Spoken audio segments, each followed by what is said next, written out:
Alrighty, let's get this show on the road.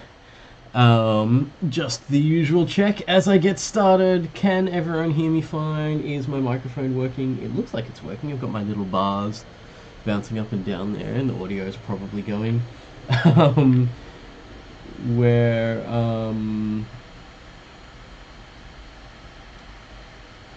having a look at the chat, we're just talking about Nintendo Switches. But I think we've got some other stuff there. George was asking you about auto tests for the testing part.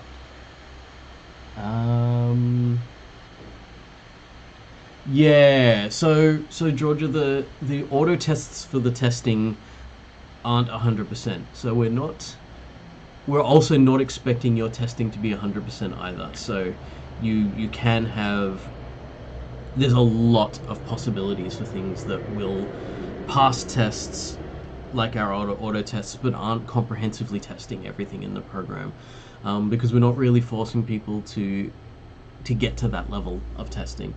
When we've only taught you a little bit about it, we're not necessarily needing you to be like really full on it. So yes, the auto tests we're using for the testing are quite kind of permissive in the sense that they will give you a few ideas, but they're in no way the only thing you should do or the complete kind of work that you need to do to test something like this. Nor do we expect you to be writing enough tests to test all stages of the assignment completely, because that's a lot of work. We know, because we do that.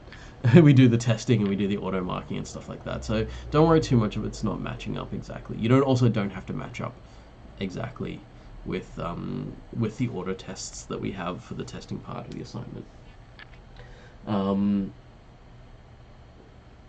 Yep. Okay. People can hear me. Tom was also Tom saying I think similar thing that I am. That it's not like you don't have to pass everything. And people are also having a bit of trouble with those auto tests. If you have any specific issues, ping the forums about it, I think, because that way an explanation of what's going on there can go out publicly to everyone and everyone gets the answers.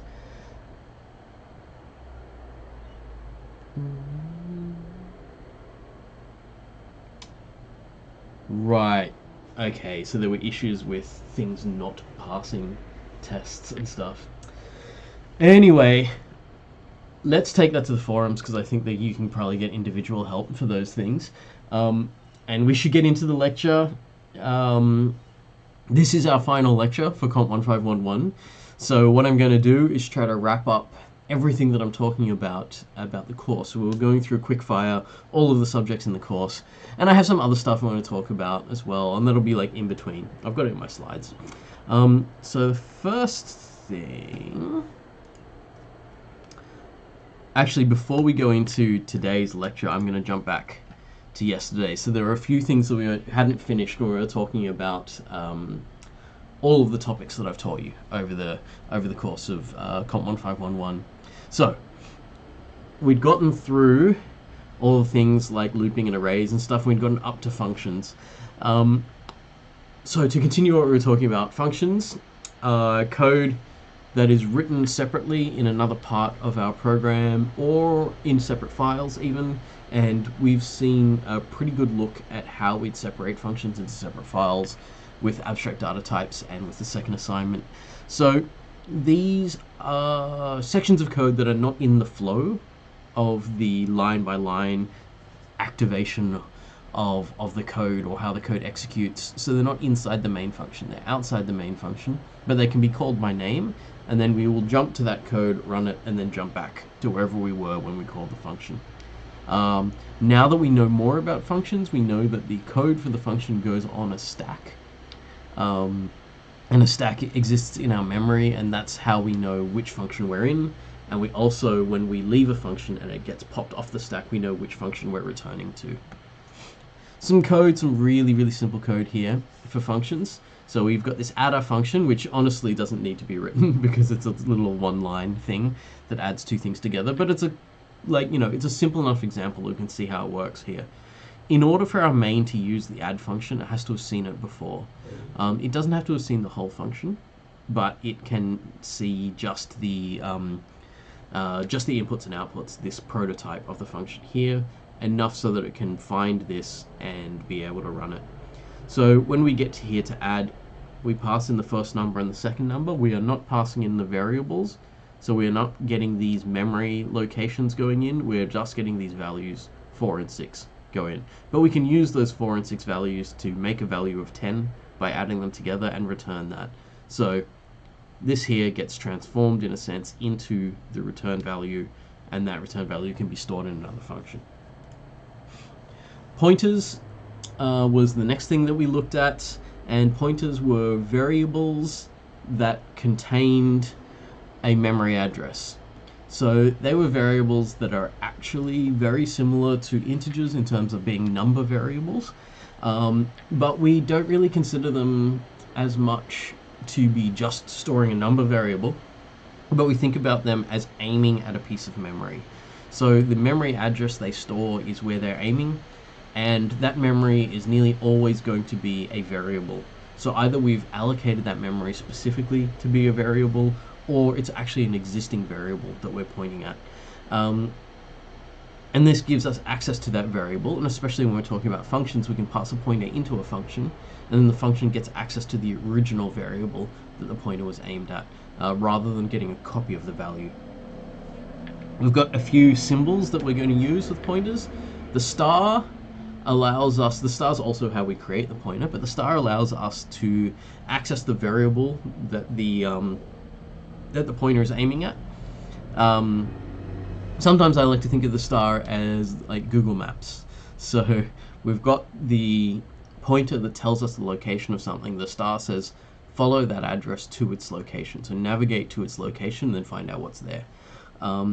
If we want to find the address of something, so we know we have a variable somewhere, and we want to say, okay, give us the address of that variable so that we can make a pointer to it, or so that we can pass the address to something else, like passing the value of a pointer into a function or something like that, we can use the AND to say, okay, what's your address? We saw this really, really early on with scanf, where we were saying, I've got some memory ready for a string to be put into, or for an integer to be written into, or something like that, and I can scanf and say, here is the address of the variable where I want you to write some information, and scanf can put its information in there. So this is one of those funny things where I didn't tell you how scanf worked in the beginning. I just said, look, it just reads this thing and it has this AND. But as we go through and we understand how pointers work and how memory addresses work, we can go back to the AND and have a full understanding of it. We also use the arrow, or the stab as some people call it, which is the way to access a field inside a struct. So every struct is made up of parts, and those parts are other variables, basically. The arrow says follow a pointer to the struct it's aimed at into one of the fields inside the struct, and then get that information out of it. Got some simple pointers code here. I'm not really going to go through the code that much of these examples, except for if I have a particular thing I want to say. But these are things you can go back over and go, okay, remember that to create a pointer here, we declare what type the pointer is aimed at, the fact that it's a pointer, and its name here is IP in this one, and then we can pass a pointer to other functions and things, or we can use the pointer as its address, or we can use the star of the pointer to say what's the value at that address. So that's the difference between using things on their own or with the star. Alright, that was all we needed to look at for yesterday, so I'm going to jump to today's lecture. Glad I got through that quickly, because we've got a lot to talk about today. And you know me, so there's going to be points in this where I'm going to say, okay, now I want to teach you something that's not part of C programming, but something that I consider to be important to you in the future anyway, and so we'll talk about those things as well, as much as we can. Sorry, just destroying my voice recently.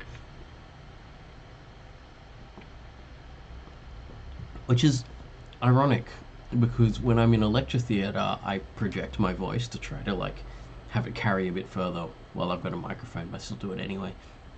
And here I could just be speaking at just talking volume, but I still push anyway. I think it's out of instinct. So what was I going to say before I was talking about that? Yesterday we were talking about the exam form. Oh, there's a couple of things I wanted to remind you of. This afternoon we have a study session. So I've set it up as a live stream. I don't know if I've actually put it in a live stream link for this week, but I can put it in a live stream link. I will put it up sometime in the hour in between. But either way, if you've seen the Facebook invite for it, there's invites not just for the YouTube live stream that I'll be doing, but also the Discord chat and stuff like that. So 2 till 4 this afternoon is a bit of a hangout where people can ask questions. Some of the tutors are going to run Cahoots as well. This is run by CSESOC and Women in Tech, which are two of the societies that are pretty closely linked to stuff like COMP1511. So that'll be a session for people to start getting some study on for the final exam, and just like get more of a recap of things that's not quite as quick fire as what I'm doing here with my limited time to try to cover the whole course. Also, like Discord chat rooms where people can hang out and just sort of help each other out with things. So hopefully we can spend some time there. I'm going to hang out there in a much less official capacity than I would be here in the lecture. You know, I'm not there to deliver content as much as I am to hang out with people and explain things and help people and things like that. So back to my roots. I used to teach a lot more in classrooms than I do nowadays, and so that'll be fun. The other thing I wanted to remind everyone about is we have a UNSW survey for the course called My Experience that is asking you to fill out what your opinion is of the course, what your opinion is of myself as well as the tutors that have been teaching you, so that way we can get some information about how we're tracking and how we're going. I think that's especially necessary this term because we've had a very, very weird term. And so we'd like to know whether the switch to online, you know, how that worked out for you, and whether you have any advice or feedback on how studying online has gone in the second half of the term, especially because you're like a very particular cohort for COMP1511. You're the only ones who start in face-to-face teaching and end up in online teaching, and we don't expect that to happen in general. I mean, like, I don't know, the last time there was a virus outbreak at this level was nearly 100 years ago. It was over 100 years ago, I think. So obviously we're teaching computing back then. So we'd like to know what you thought of the process, so that we can do what we can with the online teaching. We've got a couple of weeks in between the terms to maybe shift some content around for the next term that's going to start online and hopefully end to face-to-face. But we can't be sure, but it'd be nice to get your feedback from that. So I think the web address for that, I think, is myexperience.unsw.edu.au. I can't remember exactly, but the links are all over the place. The links are in the lab for this week, and also in the course notices on WebCMS and in your email inboxes. So if you could fill out that feedback, that'd be really handy. It's also pretty handy for you to give feedback to myself and your tutors, so that we know whether you think we're doing a good job, so that we can improve what we're doing, when we need to make small changes to the course, or big changes to the course. We know that we're doing it based on how you felt about how the course went. So I think those things are going to be really handy if you can do that. Couple of questions in there. Sorry, there was more stuff happening in the chat up above. I think there was talk about Cat 1511. I think Chicken is in this room somewhere at the moment. She has a spot under my desk where she just kind of sits. I can't see whether she's in there or not, but yeah, maybe she'll come and say hi later on. We'll see. I mean, I will try to get her to say hi, because I know that everybody loves Chicken, and people are talking about numbers and stuff. I'm going to let you talk about that in chat. Okay, so today we are continuing the course recap. So there's actually a significant part of this course that I teach that is not C programming, but are super valuable things that I consider you need for programming in general. So this is well beyond C. And also going past programming and into the whole idea of like, what kind of mindset do you want to be happily successful as a professional human being into the future.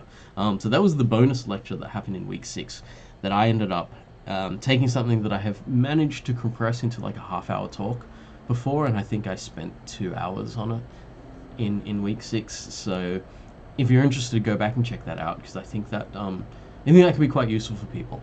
That was the point where someone from CSCSOC let me know that if I did want to start a podcast, just me rambling about things, that people would be interested in listening to it. I was like, I'm not sure I have time for that kind of thing, but we'll see how we go. So what we'll do is we'll talk the non-technical part of the course in the first half.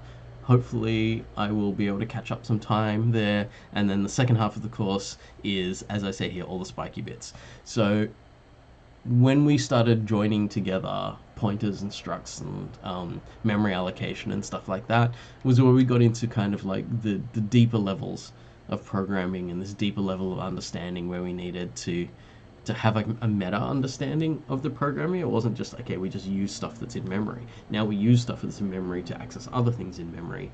And then we had to worry about the difference between creating something inside a function and then creating something that lasts longer outside the function. And everything kind of, moves around in weird ways like that.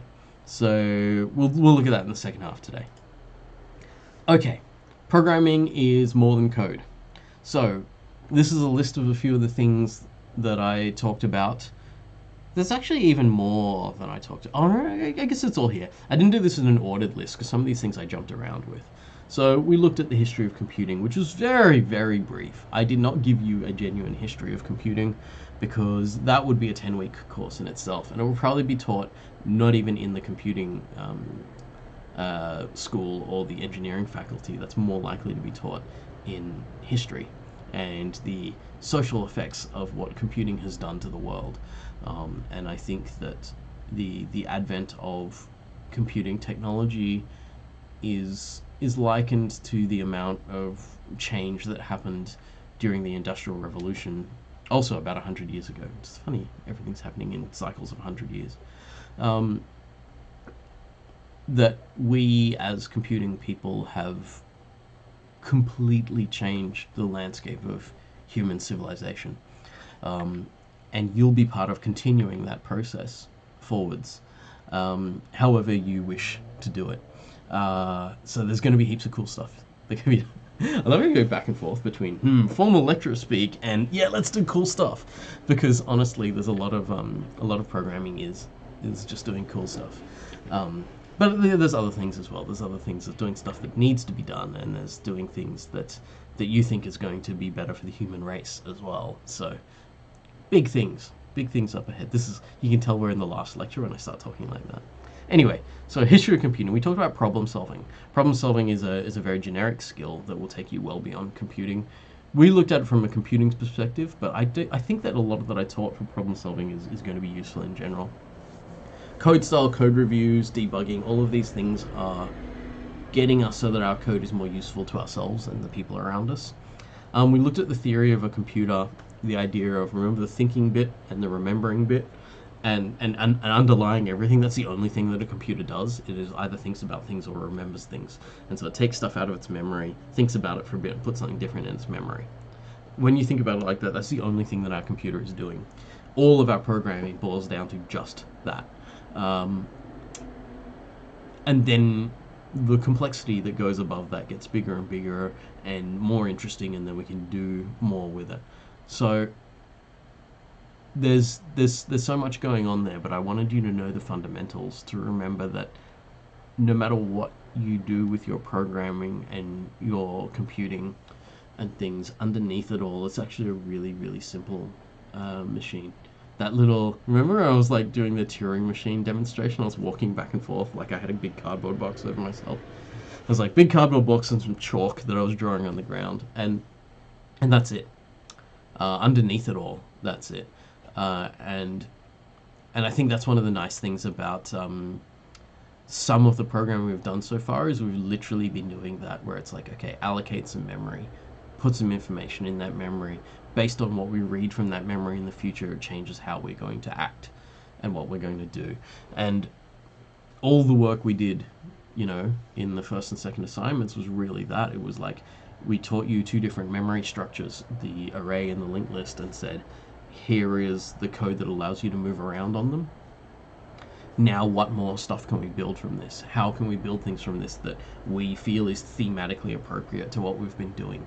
So Minesweeper was very thematically appropriate to the game. It wasn't exactly Minesweeper, but we tried to get it close. And Beats by CSE is like an amalgamation of the ideas of what you might do if you were going to make music on a computer. So I hope that we've shown you how you can get the difference between those little ones and zeros we're writing, that little person pushing a cardboard box back and forth with a piece of chalk, and how when you build those structures up bigger, they become complex things that you can't even see what's going on underneath. But when you use it, it does the things that you want it to do. They always talk about the idea of magic being a description for any level of technology or science that's beyond our current level of understanding.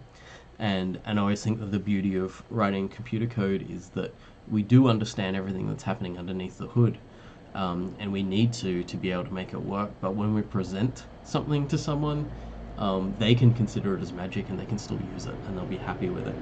Like Animal Crossing, for example. That's all just ones and zeros moving around in memory. But what we see and what we feel when we're playing a game like that, it's like, oh, there's this cute little animals and they come and visit my island and stuff, and then like each of them has their own personality and they do different things, but underneath it all, they're just ones and zeros on your Nintendo. Those of you who have Nintendos. Yeah, but they're just ones and zeros, right? But they create this kind of magic for us because we're able to use them in such a way that we can forget that they're just ones and zeros moving around in a process of deciding how they change, and we get to believe that that they're more than that, and we get to sort of experience the magic of someone else's programming. And I think that's one of the nice things about being a programmer is that you understand it and you get to be part of creating that. Whether it's even just applications that magically do the things that people need to get done, or the background of like something that's actually incredibly complex of what do you show people that that in their I'm looking over at my other monitor where my Netflix window usually is like, what do you show people on the first page of Netflix so that they get the things that they're likely to want to watch, or they get some things that are new that are coming out that are interesting to them, or have been interesting to people who have the same viewing patterns as them. There's a whole lot of work that goes into that, and then we just see that as like Netflix magic, or YouTube magic, like this is something you might want to see next. But there's a whole lot of thinking going on in the background. There's a whole lot of processing. There's a whole lot of like, there's all this data from all these people, and it comes together. So someone has gone to the trouble to write these programs that's going to assess what people are watching and say we can help them find things that are going to be more interesting to them. And on the slightly more cynical side, we can keep people inside our customer base and make sure they keep watching things within our system. I mean, there's value in both of those, right? Okay, let's look at some of these topics. So the first one I was going to look at, I actually didn't do a recap for history of computing because that was only a couple of slides anyway, and I feel like I didn't even teach that at a great level.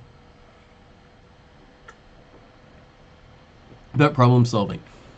All of the memes from these two recap lectures are all student provided memes. So some of them I thought were quite funny and I threw them in. So they don't always have the same text that I would have or image quality or anything like that, but I'm rolling with them anyway because I thought it was really fun to put memes in from my students. So this is classic, and I think everyone's been in this situation where my code doesn't work. I type some stuff and then my code does work, and I'm not really sure why that happened.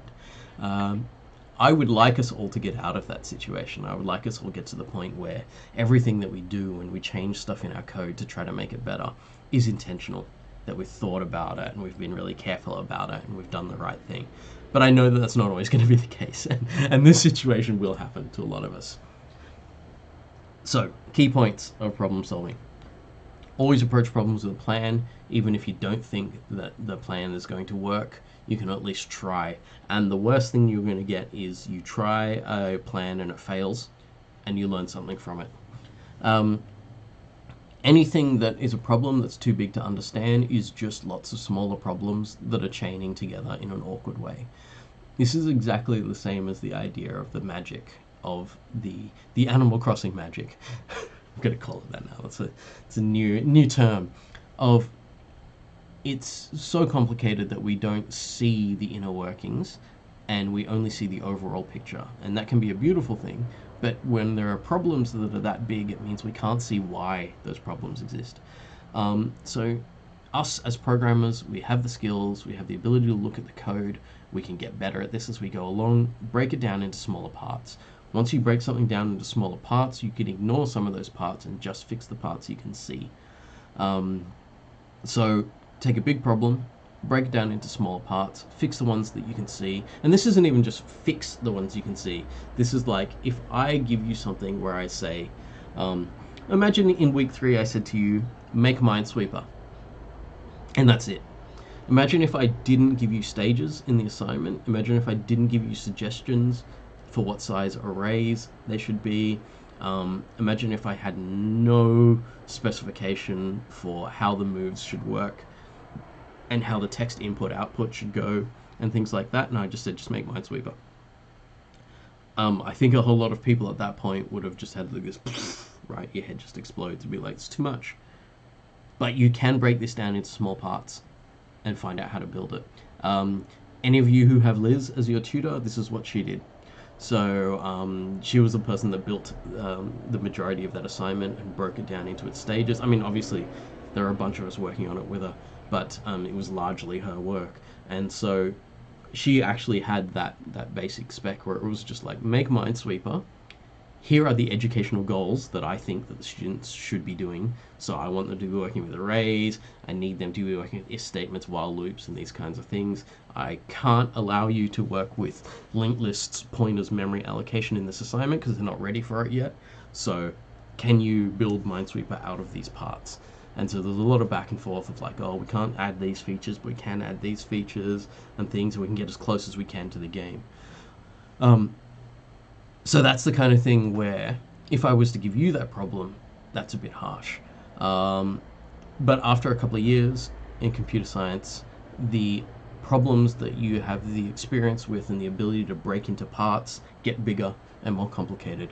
And you get to the point where, you know, someone could say to you, I need an operating system to run on a fridge or something, you know, so we have a limited amount of processing power in this thing and it doesn't have all the normal interfaces, but we need an operating system for it. And you might end up reaching a level of expertise where you go, yeah, okay, pull it apart, we need these pieces, these pieces, these pieces.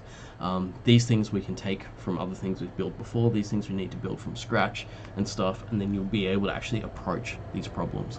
So that's where we're trying to take you with these things. How do we break something into the parts that we can put together? And then how do we actually build those parts separately, test them, make sure they work, and then piece them together, and then make that magic. I just looked across and it was like, William, I usually just punch my screen. It's like, what is going on in chat?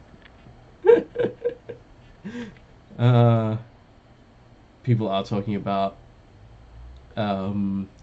OS's malloc after free and stuff. So all of these things, don't worry. There are problems now. All problems with more experience become familiar. Yeah, so you'll get there eventually. And don't worry if you're not there yet. It's not important. What's important is you're working at it and you're getting better at it. Not that you have or haven't succeeded at this point in time. I think I said that when I started teaching pointers. that I had friends who didn't really figure out how to use pointers until maybe 6 months to a year after they first saw them, and that's totally fine. Okay, I'm going to go on to other stuff. So code style. And I've talked about this a lot, so I think this is something that that people are probably getting a handle on now. When we're writing code, I mean, I talk about it as a 50-50, but different people work at different levels. I remember talking to someone else, and they're just going, there's no way that 50% of my code is for the computer. I would say that significantly more of my code is written for the team around me, and to make sure that they understand what's going on, because it's sort of, it's quite efficient if the team around you understands the code and can make changes to it. And if a team member makes a change to a large code base that breaks things, the entire team grinds to a halt, and then we all kind of go in there and try to fix what's going on. And so it's much more efficient to work at, you know, half the speed or half the efficiency that we thought we could go at, keeping things really clear, than it is trying to push that into a riskier level and then risk people making mistakes. So this is like professional software engineer in a team of like 10 people were saying this to me, and so I was like, I found that really interesting, and I was nearly going to change some of these slides to say not half, it's actually more for humans than for machines, because the more complicated things get, the more we need proper code style in order to actually to work well and work professionally with these things. But I left it as a half and half because it's easier to talk about it that way. And I want you to just try to remember that. Even if there's no one else on your team and it's just you, readable code leaves you at a position where it's easier for you to figure out where things are going wrong, because you can tell where things are separated nicely. If you want to take it to someone else to get help, if you've got really readable code, it's really easy for people to skim it, so they can just go, all right, I can find the problem. So I've had that where I've been helping people out back when I could actually go to help sessions. So I used to just drop in on them every now and then. It's harder to drop in on them when there's no room that, you know, you can just go to and say hi to people. But when someone's going to help you, they can skim your code and see where an issue is. So if I have someone with really good style turn up to a help session, usually it takes me like, you know, if it's a small enough piece of code, it's 30 seconds. I go, do. I can see exactly where that's wrong. And then the conversation becomes, how do I get that person to find out where it's wrong without telling them the answer? Because telling people the answer is just kind of crap, right? This is like, you'll learn about this if you ever teach, is that if I tell you the answers to everything, then all you have is the answers. You don't have the process with which to find the answers in other situations. So I like to walk people through the process instead. Whereas I've had times where people have come to me in a help session and I've said, I'm going to need you to step aside for a moment, for 5-10 minutes, and change the style of this, because I can't read it for now, and so I can't really help you. I'm going to need you to actually line up your indents and things like that, and then we'll go through this again and see what the error is, because otherwise we're going to be here for half an hour and I'm not going to be able to find the errors. So you'll find that, I think, people may have found this in help sessions. So you go to the help session, and then people will actually, like your tutors will actually say that to you, like, can you fix up the style, and then I'll help you. It's not, they're not being assholes to you, right? This is actually a good thing, because A, your code will be better after that. B, it takes less time to fix up the style in something and then find the error than it does trying to find the error in a poorly styled piece of code.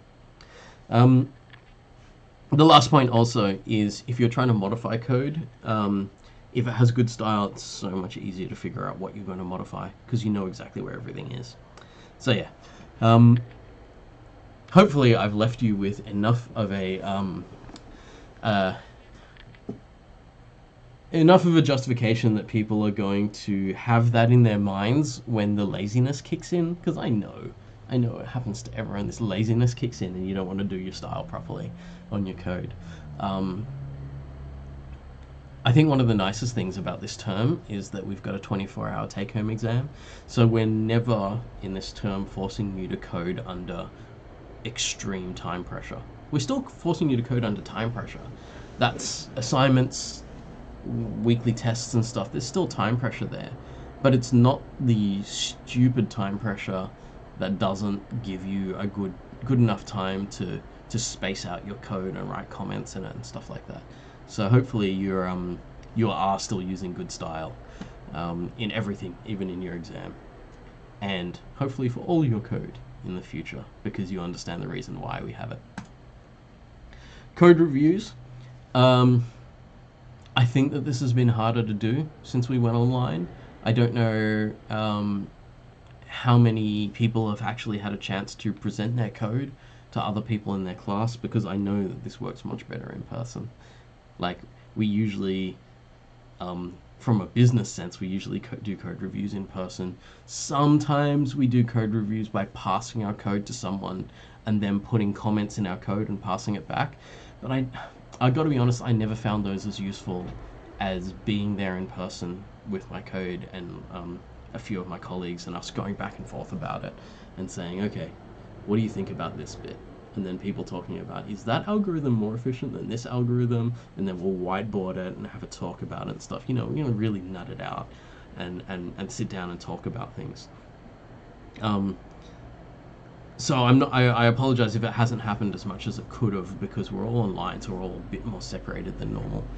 But we can learn a lot from code reviews. We can learn a lot from showing each other our code, and we get to learn about different ways that people are doing things. Oh, I see my name being tagged there. Oh, everyone was asking me how many people finished Night Moves in time.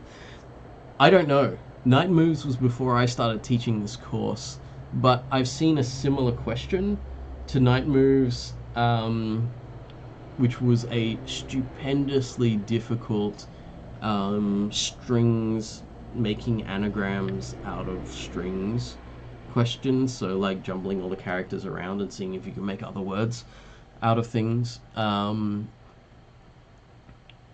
one had, out of the course, it had a 1% completion rate, and about 5 to 10% of the course got partial marks in it. So it was actually a reasonably good way of, if I really wanted to rank everyone, I could rank the top 10% of the course with that final question, based on what partial marks they got in that final question. Yeah, other conversations happening there. That's right. I think there's just a lot of conversations happening there. I think I need to stick to the slides. Okay, so code review is really good because not only do you get to see how other people code, you get to have genuine discussions about things. Because a lot of times we write code and we just sort of write it, it's in the file, and after we've tested it's working, we never look at it again. So we never get that kind of viewpoint of someone seeing it with fresh eyes and saying, oh, that's an interesting way of doing that. Or like, I do it this way and you do it that way. Is there actually a better way? Can we look at these and see which one's a better way, and then we can both use that in the future? That kind of thing. So you get a lot out of that. You get a lot of freebies out of code reviews as well. So there's something we don't realize is like, you look at the way someone else does something and you're just like, I have been wrong this whole time. How come everything that I've written up to this point that I was so sure of looks so much worse than this other person's? And then you just go, look, please let me use what you're doing. And people are usually like, yeah, sure. Like, it's just the way I write code. And it's like, yeah, I'm gonna write code like that from now on. It's really good, you know. And that's how something like a style guide appears. That's how the COMP1511 style guide comes about, is that we look at lots of different ways of writing code and we decide this is a way that makes a lot of sense to us, that we understand really nicely, and then we keep up with that. That's how coding conventions end up appearing. Okay, debugging. I enjoyed this meme. This is one of my favorite.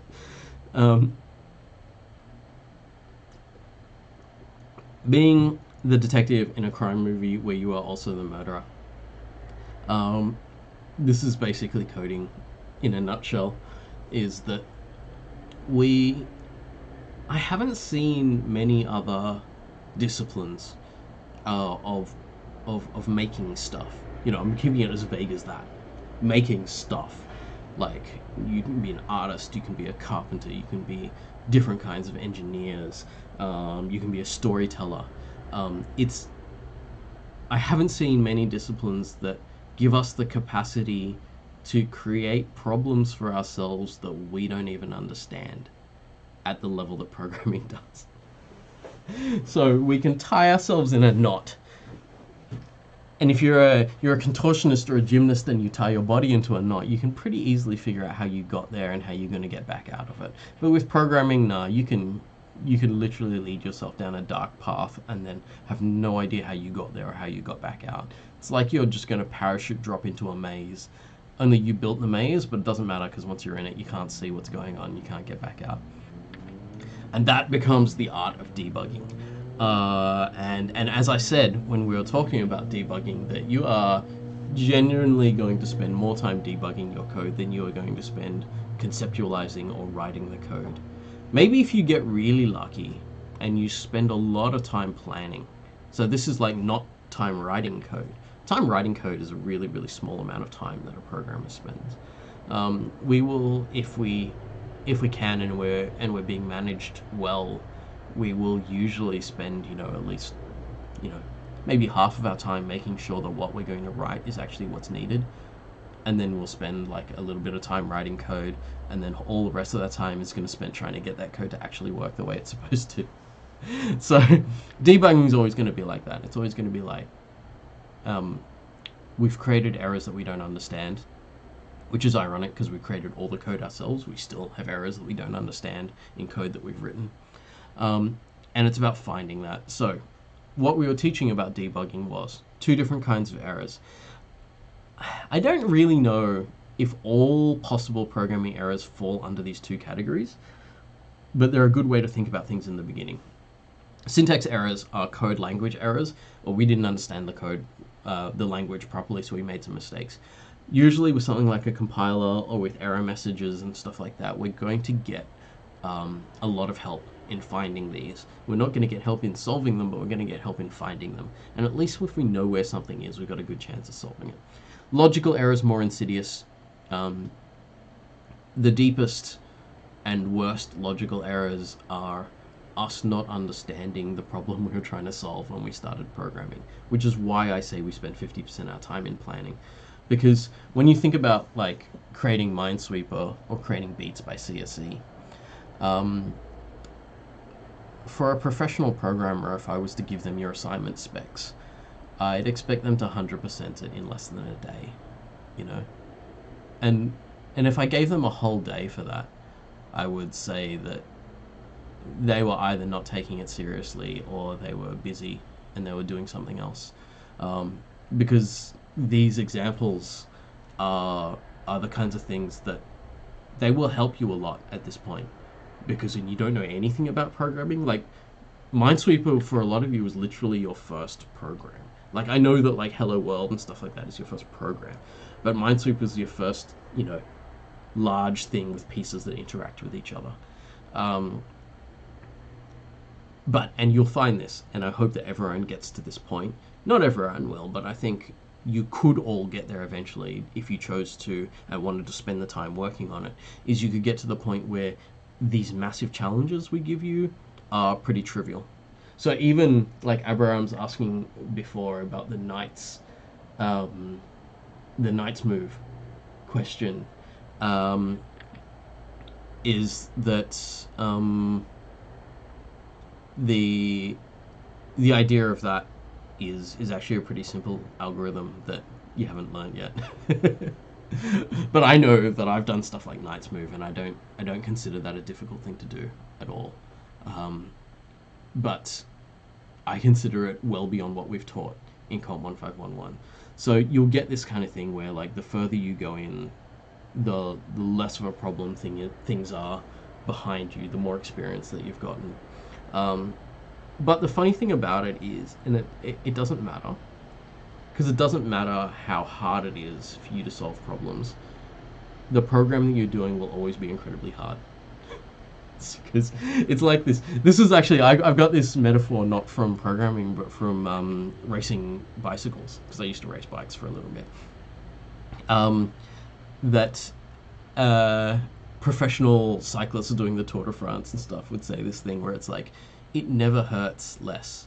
Like, the more you get at cycling and the better you get at it, it never hurts less. You just go faster and it hurts the same. So, programming is like that. No one ever stops debugging. You never stop creating problems for yourself. But the easy problems happen less, and you start to create much more devious and diabolical problems for yourself because the code that you're making is so much more complex that when you make mistakes, it's so much more catastrophic. Not that your mistakes at the moment with things aren't going to be catastrophic, because they're going to stop your code from running entirely, which is, that's as close to catastrophic a mistake as you can get. But yeah, so debugging is always going to be there, and it's not going to get easier. It's going to just maintain this level of difficulty, because as you get better at debugging, you also get better at bugging. So you're going to get better at creating mistakes the longer that you spend getting better at removing them. So what we want to do then is we want to establish good processes for debugging that we're always going to use, and we're always going to be able to find a way to lessen the severity of all of our problems as we go along. So first step, always get more information about it. At the level we're looking at right now, we were doing really simple things by just putting a lot of printf statements in our code, and then we can figure out where it got to and what it was doing at that point. As you get deeper into computer science, we're going to teach you things like interactive debuggers, where you can actually slow down how fast your program is going, so it doesn't just immediately execute things. You can go, okay, take the next step, now take the next step, call this function, move into the function, come back, and all this kind of stuff. And then watch what your variables are changing to as things are happening. And those things will allow you to get more information and figure out why your program's doing what it's doing. Then when you can get closer in, you know more, you can isolate what's happening, you can look for the bug itself, and then you can try to fix it. The other thing we're trying to do is figure out which of our code is working, well, which parts of our code we're reasonably sure is working, and which parts of our code we're less sure about, which is why as we've gotten later into the course, we've taught you more about testing. So testing is the ability to say, this part of my code works for most of the examples that I've thrown at it. I never like to say that this part of my code works. I never want to give 100% to any particular part of my code, because I feel that's super dangerous, because there's always something I haven't thought of. But I can say that I have a series of tests that I run on this set of functions, and they keep passing, and they're always passing, which means that this other new function that I've written is where I think the problem's most likely going to be, while all these tests keep getting passed on these other functions, which is what the test file in the second assignment is all about.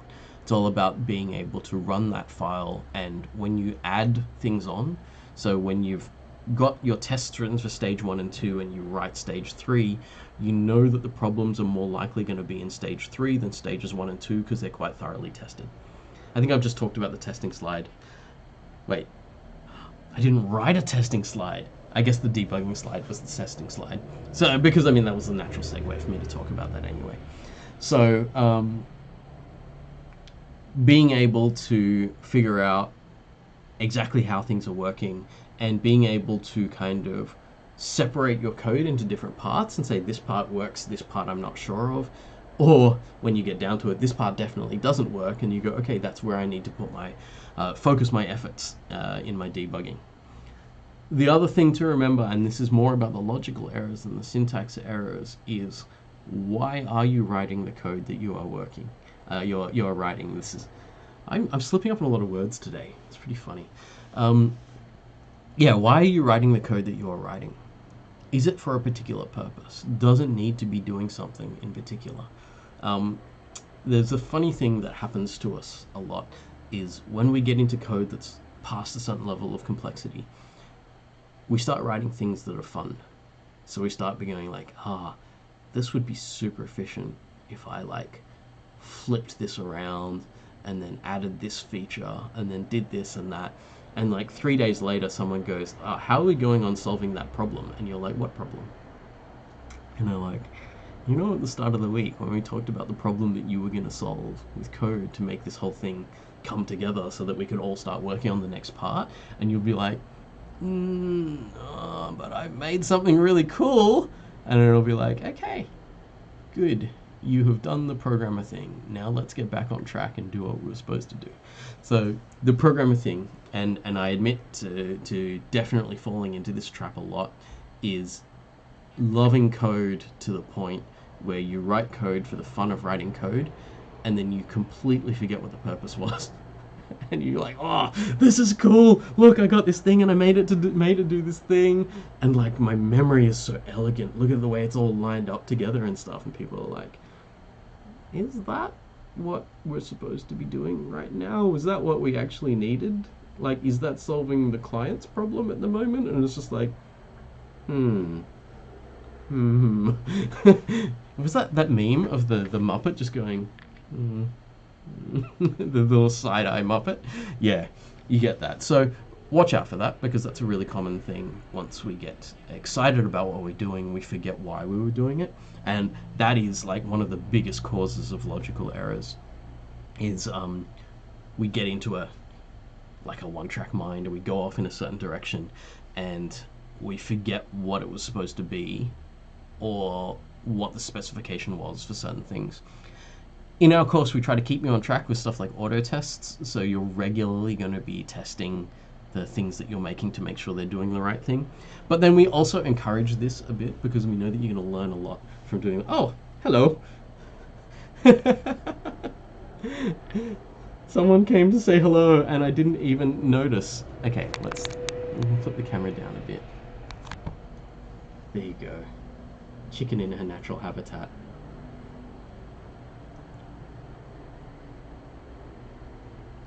Anyway, I love that she just popped up on her own to say hello. So that's a special treat that I didn't even have to collect her. I'm just going to put her in focus today rather than me. Yeah, so just remember why you are coding what you're coding, and that is that's the aim of what you're doing, and then that will help you cause less logical errors as things go on. Okay.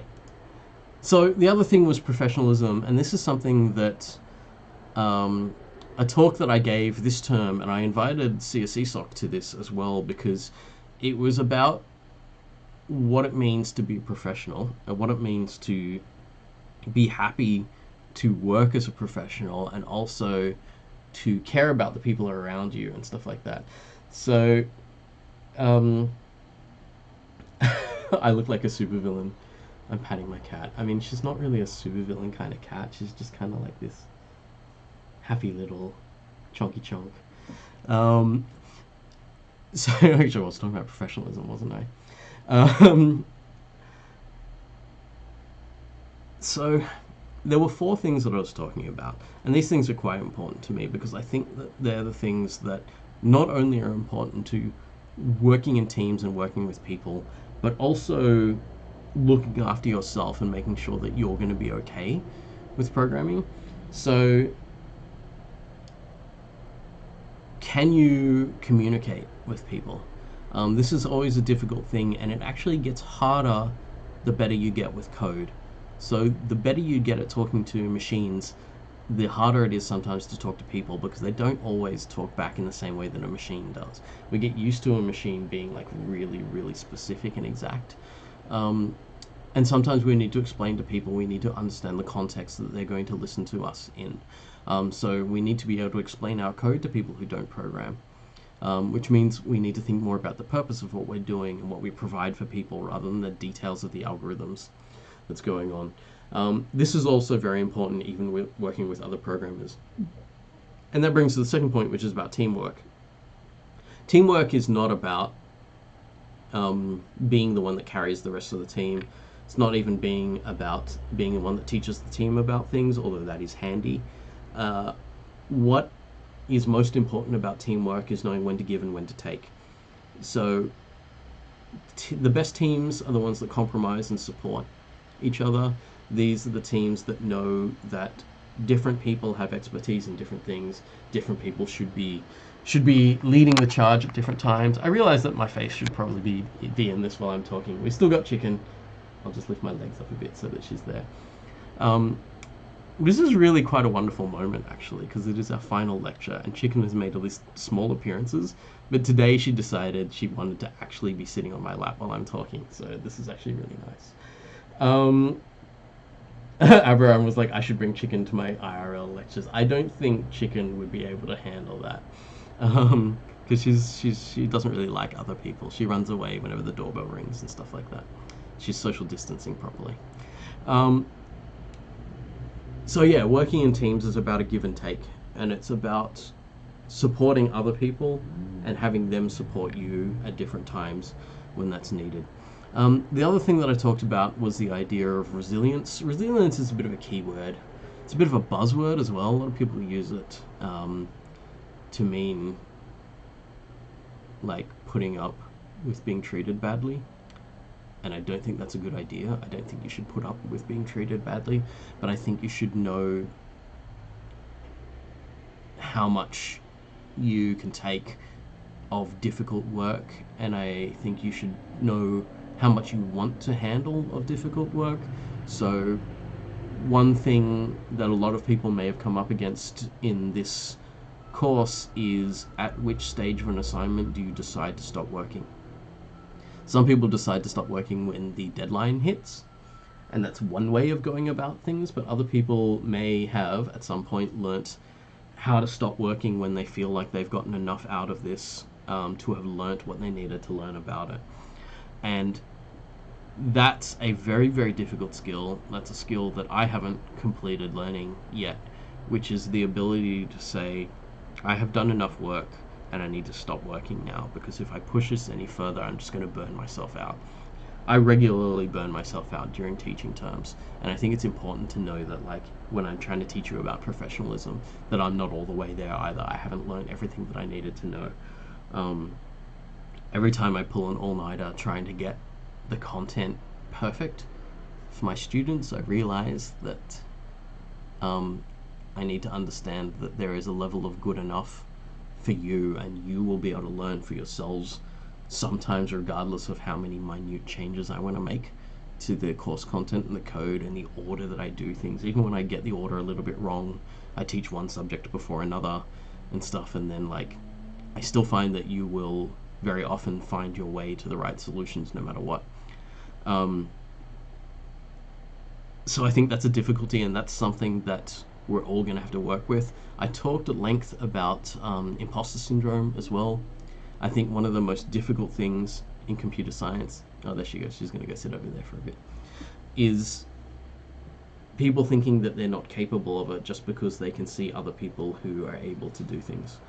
So I would never say that because someone else is better at what I do than I am, that I shouldn't be doing it. You know? Yeah. There are lecturers out there that are better lecturers than me. There are lecturers out there with better course content than mine. If anything, that's something where I can look at their techniques and think about using them in the future, but also that kind of pressure is not necessary. You know?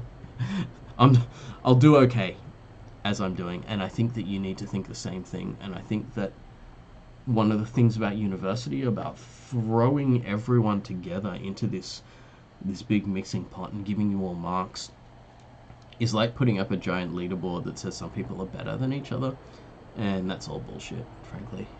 Like, someone that could be getting the highest marks out of everything is not necessarily someone that people want to work with, right? There's different ways to measure, and it's really, really hard to measure how wonderful it is to work with some people.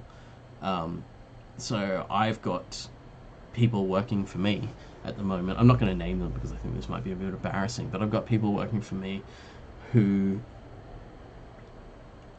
like are maybe credit average students, but their personality and their ability to transfer ideas to other students is so good that it really doesn't matter how good they are academically. I'm going to keep them on as tutors for as long as they want to keep teaching, because they have something else, you know? And so I think that's a really interesting kind of thing to think about, that the university is going to measure you. It's just going to keep measuring you for like 3 or 4 years or whatever, and it's going to be these marks that they're going to measure you with. But I would love it if you measure yourselves based on how much you think you're learning and how much you care about what you're doing. Because if you don't care about what you're doing, then there's got to be something else that you care about that's interesting, that is going to fulfill you and sustain you. But if you do care about what you're doing, it really doesn't matter what marks you're getting. I mean, unless you're continuously failing everything and the university is going to stop you from continuing. I think that if you really care about what you're doing and you love it, then it's only a matter of time before you get understanding. And so it doesn't become a matter of whether you're smart enough for something. It's a matter of whether you're patient enough for it. Because if you love it, you'll get there eventually. Because that's more of a reason why you'll keep pushing at things than trying to just get better at something.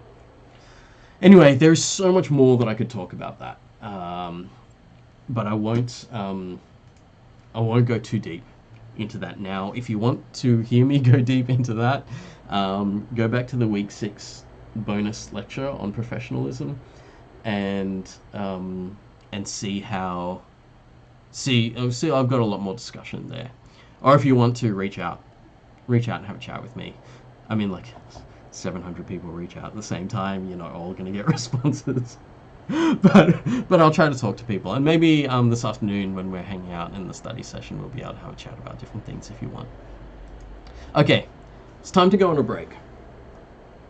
I do have a message on the break from the Startup Code Club that asked me to say something. They would usually have come in the break and said something, but I'm going to talk about what's on this slide first, and then we'll bounce across to that. So I want you to think about this for the future. You don't have to do this, right? This is a thought exercise. This is why everything that's in break time is optional. But I always like to put stuff in break time that might give you some food for thought. So for the future, ask yourself why you are doing computer science, or the related field that you're doing that brings you to COMP1511. And I would ask you what you want to do with these skills that you're picking up. You don't have to have an answer to this yet, but it could be interesting if you do. Is there a particular kind of job you want to do? Is there a particular kind of research you want to do? Or do you literally want to change the world? Do you want to make the world a different place? Do you want to make some kind of impact? And you've chosen computer science to be that way, that you make an impact on the world. I would love if everyone had a goal in some way and said, this is what I'm aiming towards. This is the kind of thing that makes me happy about what I'm doing. This is the kind of thing that means that I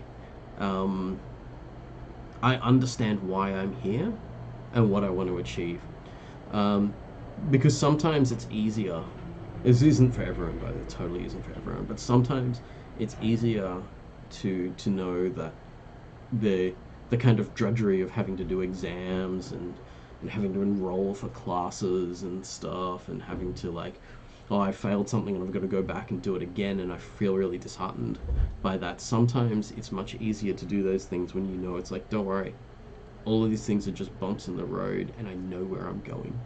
You know, in 10 years' time, I'm going to be this. I'm going to be doing this, and everything that I'm doing is just aiming towards that. And I want to say this is a thought exercise. You don't need the answers. Think of these as questions, not answers.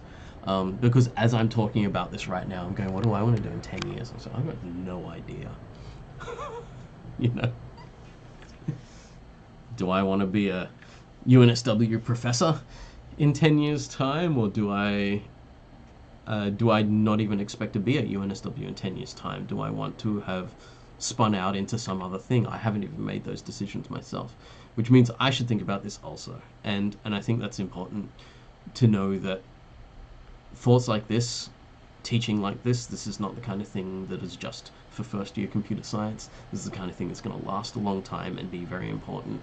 So I think it makes a lot of difference to people if they have a vision for what they want for themselves.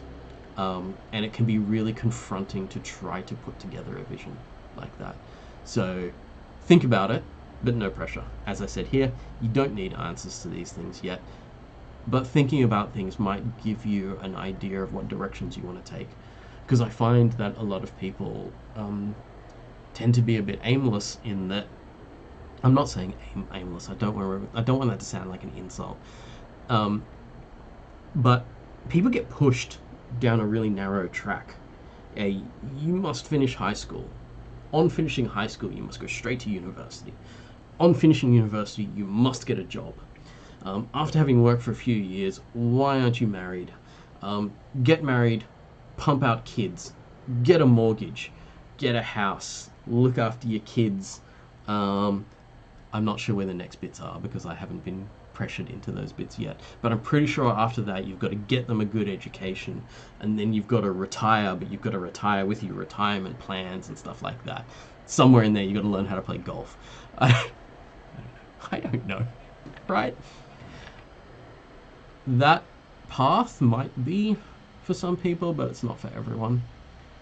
And the likelihood that you're going to get pushed onto a path that someone else thinks you should be on is much higher if you don't know where you want to go. But if you have a goal, then you can take whatever path you think you need to get there. And it might be a really twisty path, it might be a really rocky path, but could be super interesting because of those things. So that's up to you. Okay. Milkshake Gamer, Mark is projecting.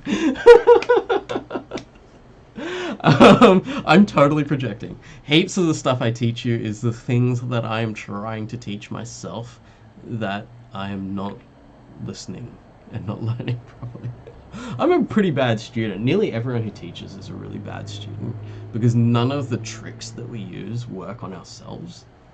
Like, this always happens whenever I get into like trouble, like any kind of psychological trouble or work trouble and stuff like that, is I'll talk to people about it and they'll just kind of say, Mark, what advice would you give to someone in this position? And I'll be like, oh, that's easy, and I just reel off all this advice, and they're like, why aren't you following it? I'm just like, shut up. Anyway, okay, so going into the actual break, I had a message from the startup club. So they said, are you working on a startup or a side project? The Startup Code Club is a supportive place to ask for help and workshop ideas. Join the launch event on Friday, 1st of May. So Friday, 1st of May is in about a week and a half. And this is a club that's going to support each other on actually getting code startups going or getting code projects going that can launch into startups and things like that. So Donna is in chat at the moment and she's available to answer questions if anyone has some questions about this. I assume that Donna is going to do more publicity on the Startup Code Club. Maybe CSESOC will help you promote that. We'll see how it goes. But yeah, she's in chat right now. We're going to take a quick break, and when we come back in, we're going to hit that technical code again. So I'm going to stop rambling about life lessons, and we're going to hit that technical code again, and we'll continue with a recap of the second part of the course. So I'm just going to take a couple of minutes break, rest my voice for a bit, and come back.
All right, and we're back. Yeah, so get in touch with Donna. Donna's actually one of your tutors, so some of you may have been in classes with her already. Working with Google, is it, Donna? I'm pretty sure it is working with Google, and Google's going to be supporting the startup club and helping people out. I think. I can't remember. I'm just giving you an affiliation whether you have it or not. Okay, let's continue.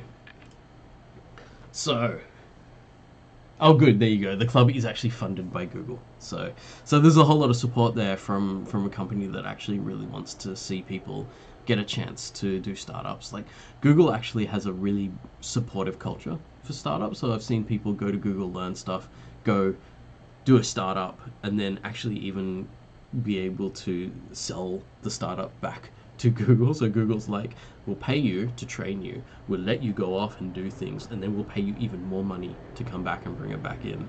It's just like, okay, that's kind of a win-win situation. So it's pretty cool. No, totally. I think that's the point. I think the question there was like, I've got skills but no ideas. Can I join? I'm pretty sure that's the point. You go to things like that to learn about things, and not everyone has to have ideas for startups to work. Generally, like, someone's going to come up with an idea, then a whole lot of people are going to pitch in and go, okay, I think that's really cool. That was a great idea, but not one person is not what it takes to make a company. So a bunch of people will get together and work on things. All right. Now, 45 minutes left. I'm going to run through the second half of the course. I'm going to hammer through this and talk about all the topics that we talked about from, I think this is about week 6 onwards. So, week 5 onwards. Actually, now I think about it, because week 6 we were on break. Characters and strings. So this was our expansion from numerical basic data types into basic data types that included letters.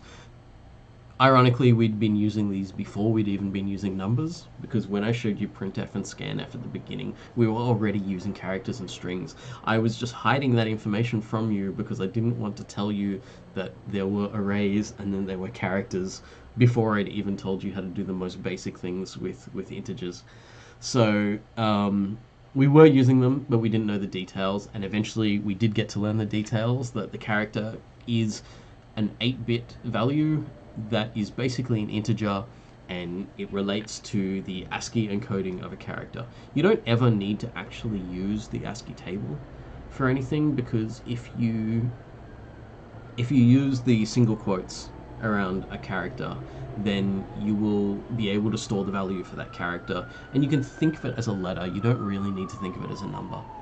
However, we'll often be using integers to represent characters when we're putting them into functions and things like that, so that we can have negative values if we need.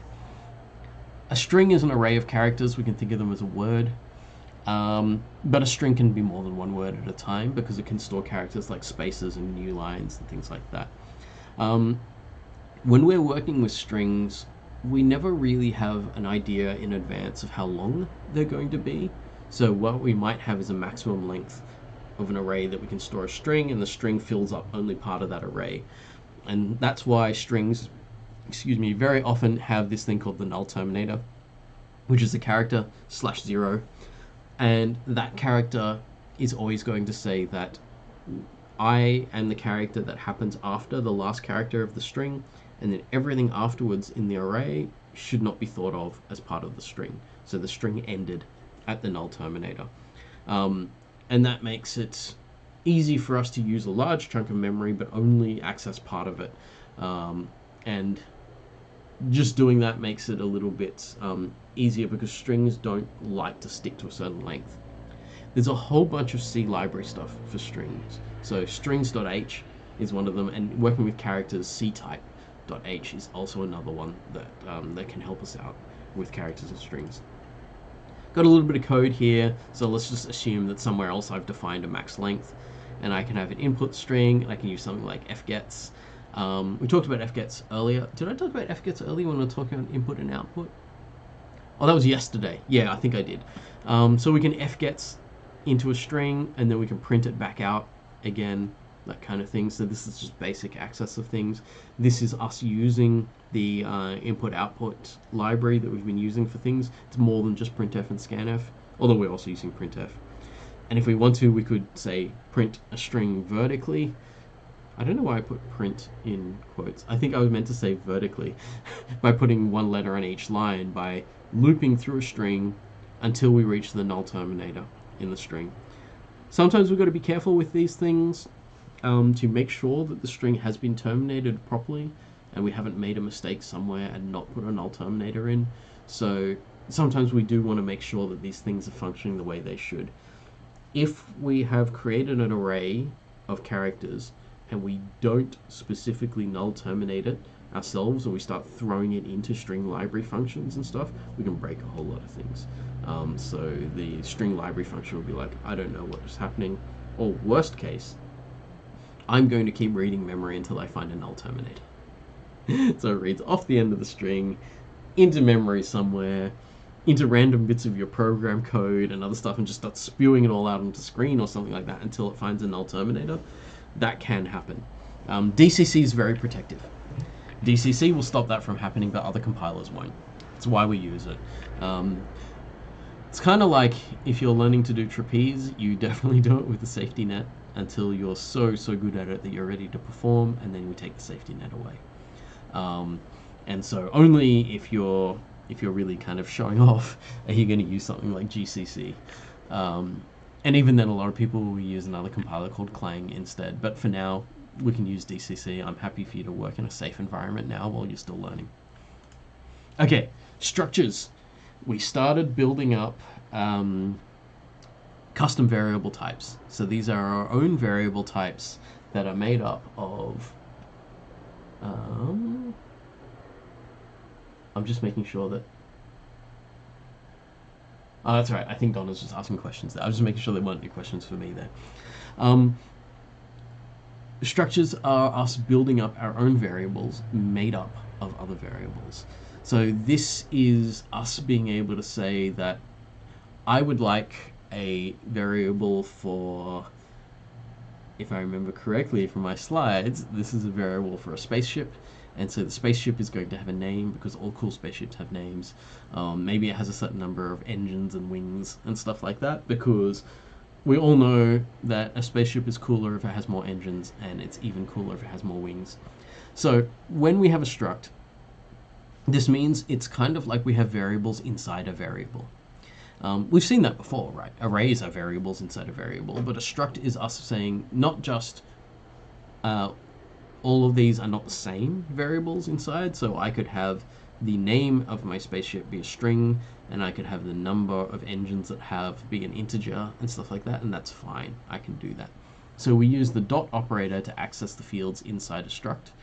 More commonly, and we've seen this a lot now that we've been using structs in our second assignment, we will more commonly use a pointer to a struct instead of the struct itself. So we'll just go, the struct exists somewhere in memory. We're not holding onto the struct, we're holding on to the pointer that tells us where the struct is. And so every time we want a field inside the struct, we are using the arrow or the stab, which is this operator, to go into that piece of memory and find the field. So the demo that I have here, I remember now that when I wrote these slides originally, it was actually a while ago, that I went on a bit of a spaceship kick. So there's lots of spaceships in the next few slides. So I have a struct that I've defined for a spaceship. Let's say that I have a hash defined somewhere above for the maximum name length. So I've got an array of characters. So I have a string for the name of it. I have the number of engines that it has and the number of wings that it has. So I make one of these and I call it X-Wing. So struct spaceship becomes my type name, in the same way that an int is a type name here. Struct spaceship is an entire type name. So I'm calling this one X-Wing, and I then fill out the fields. First I copy a string in for the name. It's going to be called Red5. Red5 is standing by in case anyone... I don't know nowadays whether everyone's watched Star Wars or not, so if you haven't watched Star Wars, these are quotes from Star Wars. This is like episode 4 of Star Wars, which is older than I am, so I can understand if not everyone's seen it. So an X-Wing is a spaceship that has 4 engines and 4 wings on it. So that makes it, in my scale, that makes it a super amazing spaceship, because that has way more wings than it needs, because if we know anything about space, we know that spaceships require 0 wings to function. But having wings on a spaceship makes it look cool. And it has 4 engines, which is also a little bit redundant. But who cares? It's fun. If I want a pointer to my spaceship, I can create a pointer the same way I would create a pointer to any other variable, where I have the type that I want to point it to, and then a star just before the name. So I create a pointer called my ship, and I point it at the address of this variable that I've created before. Now I have a pointer aimed at that variable. So instead of using the dot for things, if I'm using a pointer, I use the stab to find things. So I can say, oh, my ship took a hit, I lost an engine and a wing. Good thing I had 4 of each.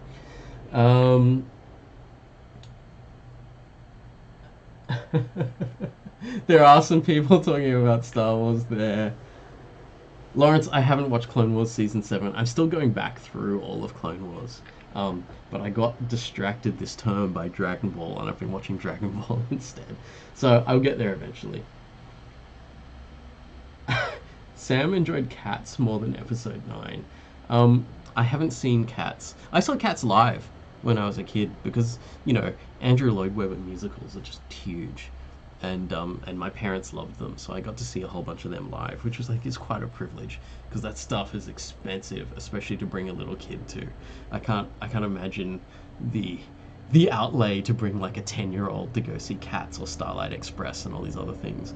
I'm quite amazed that my parents did that. But anyway, let's move on.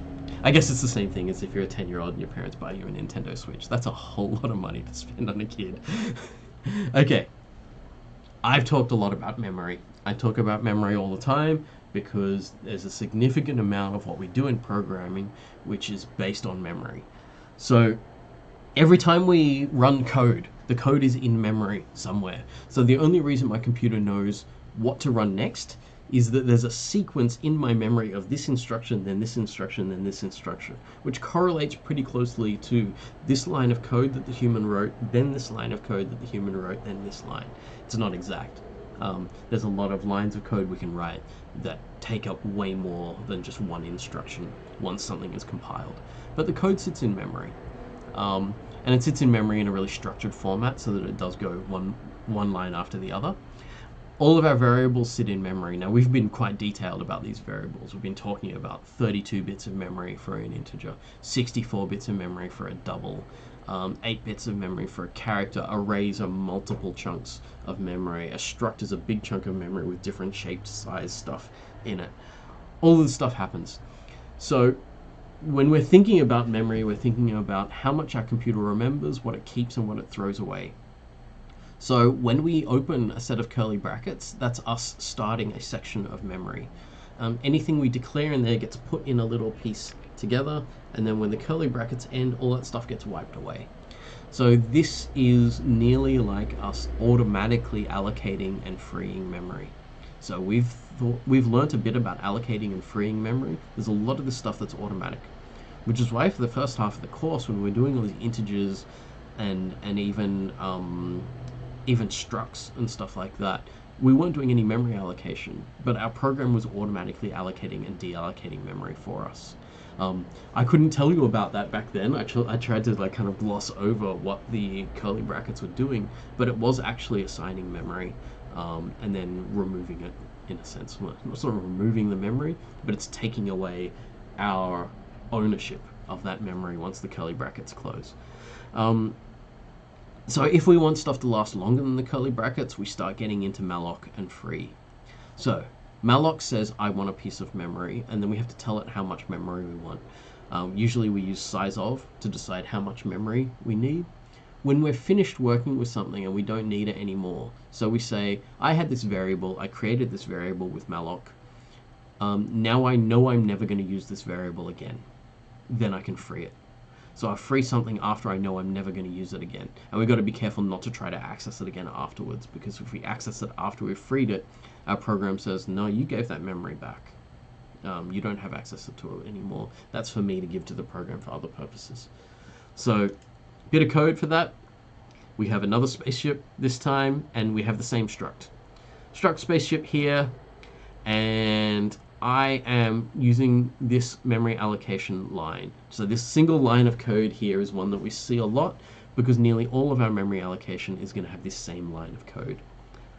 I have a pointer. I have a pointer to a specific type, which is struct spaceship. I'm calling this one my ship. I think I called the last one my ship as well. And then I call the function malloc. Malloc is in our standard library, so I'm going to have to include the standard library. I haven't got all the code in these examples because they don't fit on the slides otherwise. And then me deciding exactly how much memory I need, I will use the size of macro. I think it's technically a macro that says I have a type here. It's not a function because this is not an input that I could put into a function. But I have a type here that is this type, and size of is going to look at this type and say, okay, this number of characters, this number of integers, this is exactly how much memory you need for that, and it will tell malloc exactly how much memory you need. I could, if I wanted to, put an integer in here for the number of bytes that I need when I'm memory allocating, but I like to be very careful not to do that most of the time, because if I do that, and I was to count exactly how big this was and put it in there, what if I change the struct later? What if I change the struct to not just have the number of engines and wings, but the number of seats that people can sit in the spaceship, or the amount of fuel that it carries, or something like that? Then if I was to put a raw number in here, it would become incorrect and I have to go back and change it. Whereas size of is always going to just look at that struct and it's always going to be correct. So this line of code is nearly always the same when we memory allocate something. We have a pointer so that we know where the memory was that we allocated, and we know exactly how much memory it is because this size of is the same type as the pointer. I think I put this in one of the questions in the lab, didn't I? Did I put this in the question in the lab? I think most people had. Okay, so I'm making a new ship here, and this is different from the last ship I made because this is not one that is within the curly brackets of my main here, because I've memory allocated it. So its memory space is separate, and it says this memory is going to be accessible no matter what I do, so long as I have a pointer to it, which means I can pass a pointer into functions and stuff like that, and they can use it. Or this could have been created in a function other than the main, I'd still be able to use it. And I'm making this Millennium Falcon here, so I'm calling it the Millennium Falcon. It has one engine and no wings, so it's actually a much more realistic spaceship.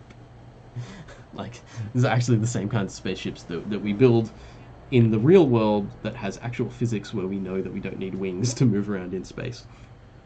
And say I lost my ship in a game of Sabak, so it's no longer mine. I don't have ownership of it anymore. I'm going to free it now because I'm not going to use it anymore. So I go free my ship, and now I no longer have access to that memory. So I don't know if people are getting the quotes there.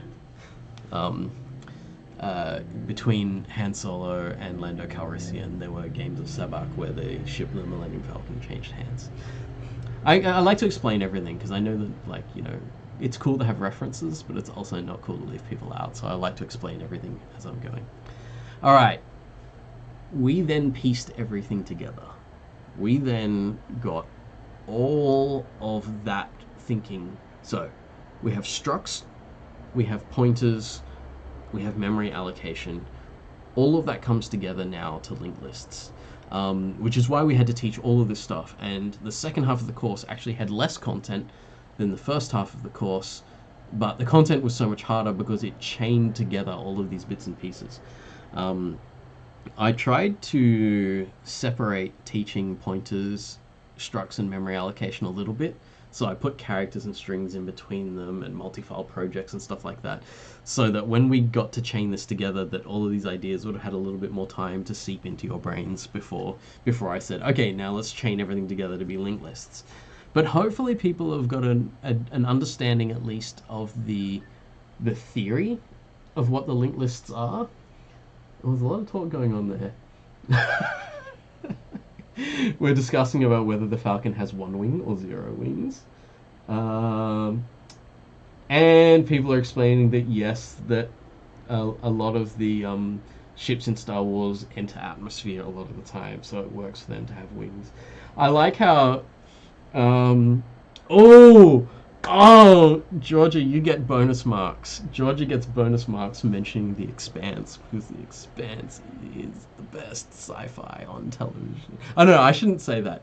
I like The Expanse more than any other sci-fi on TV right now, because it's got super realistic sci-fi. Thank you very much, Georgia. And I will not talk anymore about this because we're still on the clock.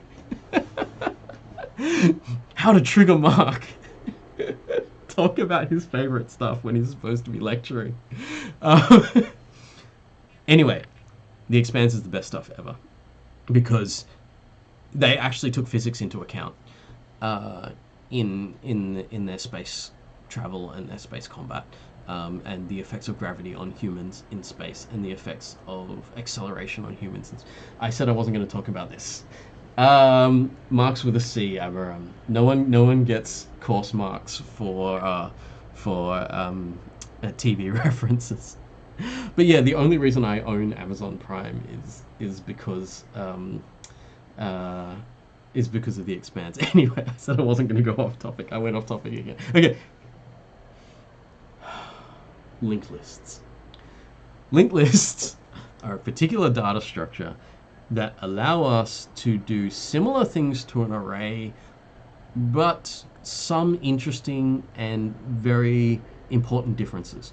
So, they're not a fixed size. An array, when we create it, is a fixed size, which means it can't grow or shrink. It always contains a certain amount of memory. Now, linked lists can grow and shrink at will, because they're not a single block of memory. They're just these separate blocks of memory with pointers linking them together.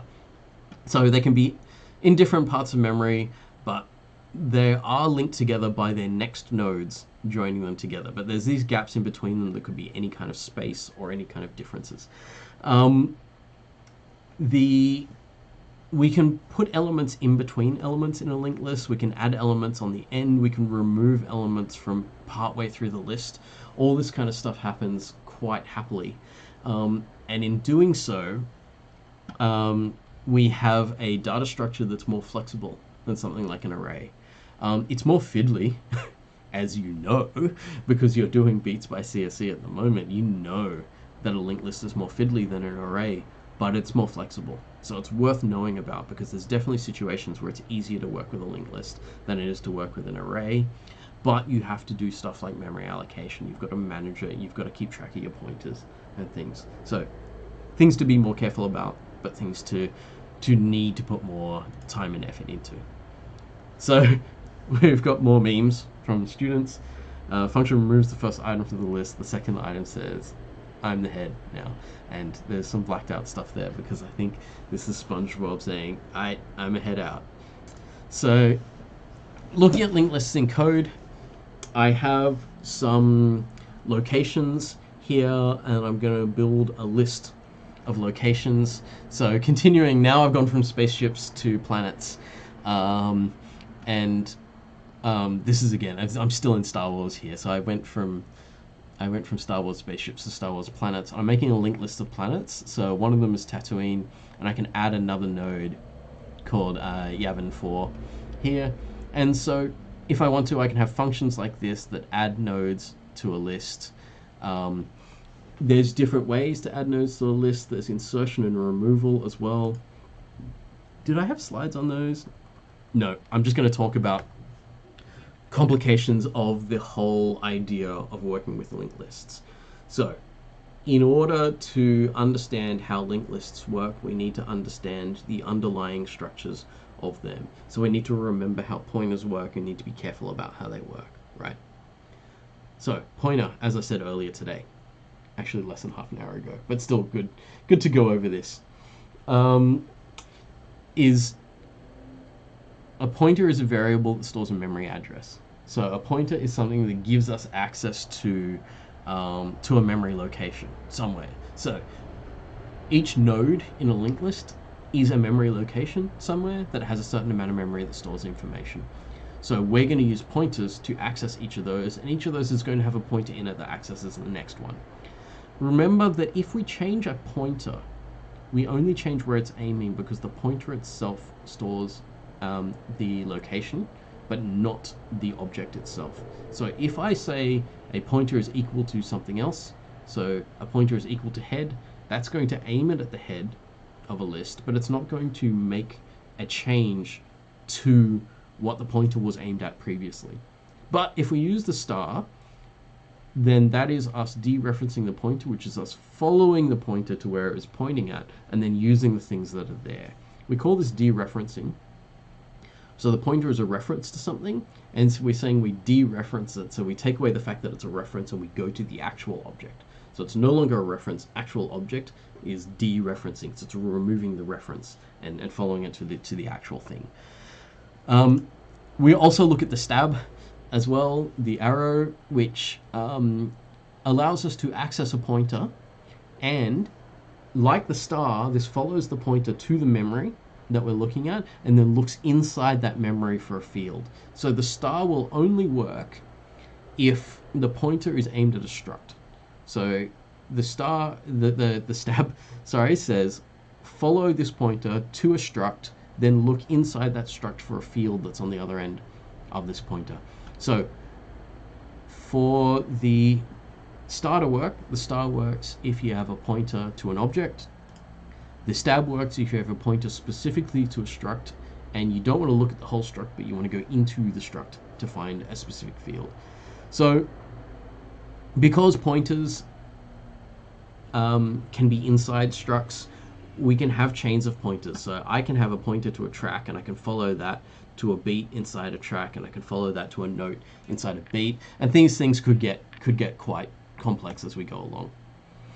So more complicated code with pointers and things, I could have something like this where I have a linked list that has two locations.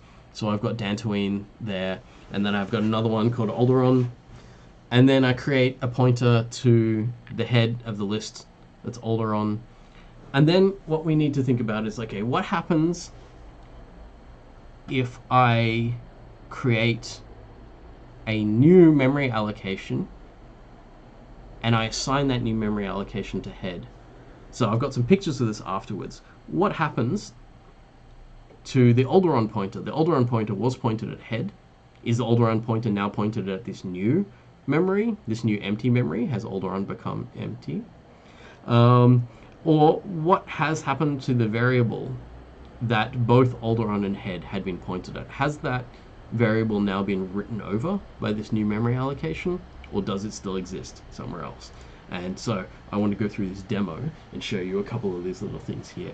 I should also point out that the reason why I'm using Alderaan and not Dantooine here is Dantooine is too remote for an effective demonstration. Yeah. Sorry. Okay.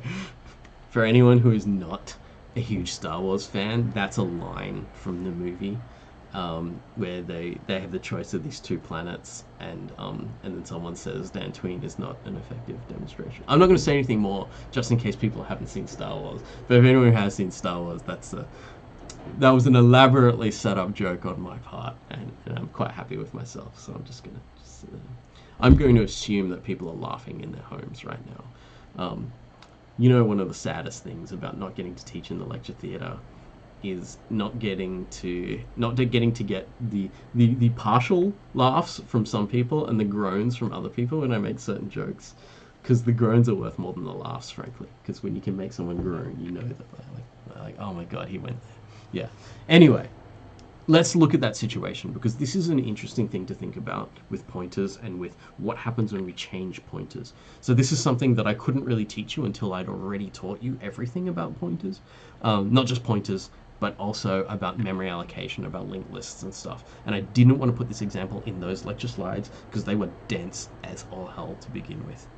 Okay, so I've got a simple linked list here. There's Alderaan, and its next pointer points at this other one called Dantooine. Really simple linked list. It's got a head, it's got null at the end, it's only got two elements.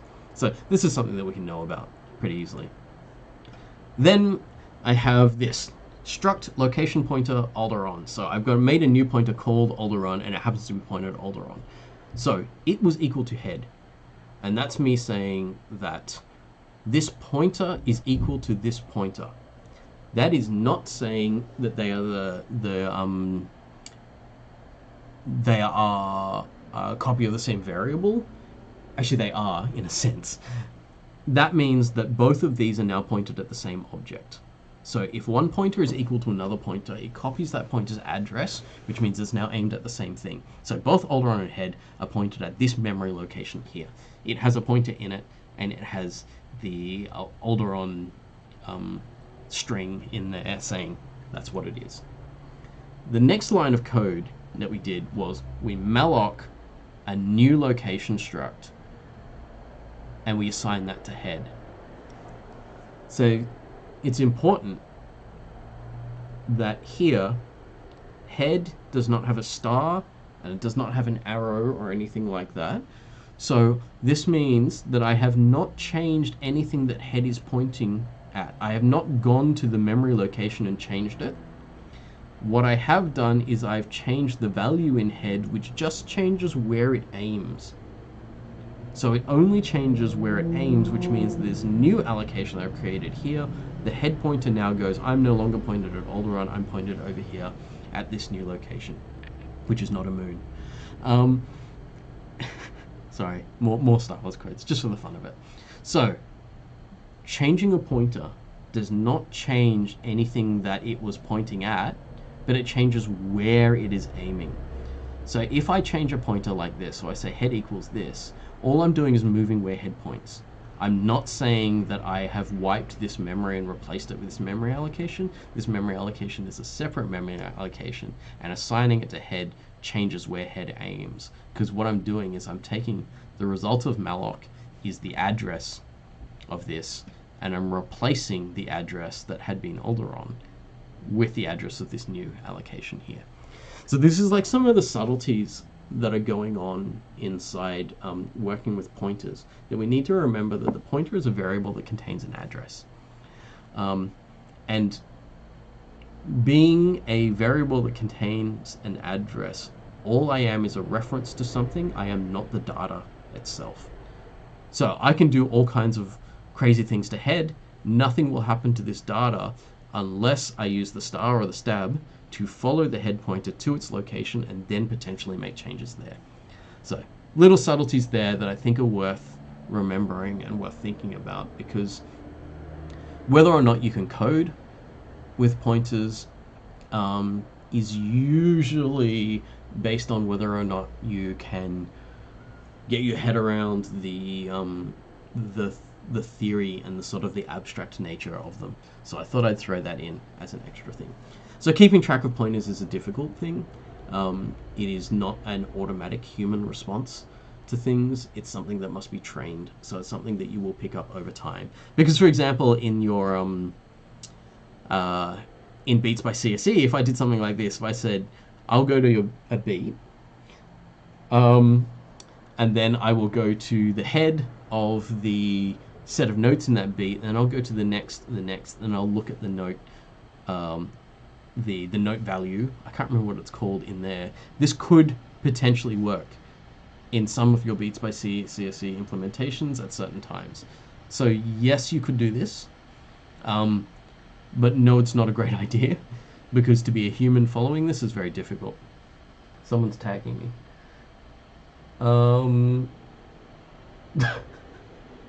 The tagging me was, have I seen Robot Chicken Star Wars? Yes, I've seen Robot Chicken Star Wars. There's a Family Guy Star Wars as well.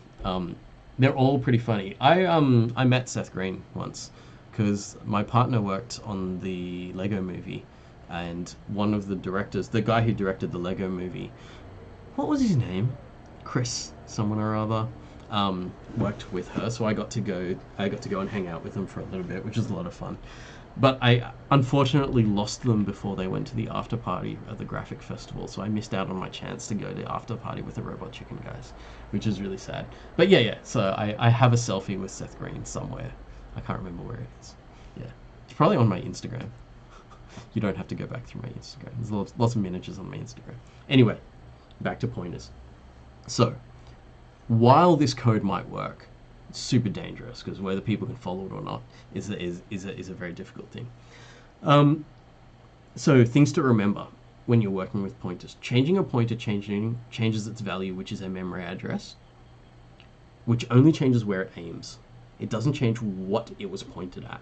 But once we use the stab on the pointer, we're now following it to its memory location and looking at one of the fields there.